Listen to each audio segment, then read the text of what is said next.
Faculty, staff, and students who are at higher risk or who live with or care for a higher risk individual, or those who do not yet feel ready to return to work on campus, should talk with their supervisor about opportunities to continue to work remotely, workplace adjustments that could limit contact with others, or appropriate options to take leave.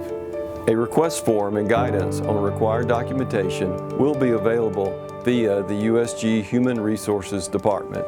If you find that you cannot resolve a conflict regarding return to campus operations, contact the Human Resources business partner within your unit.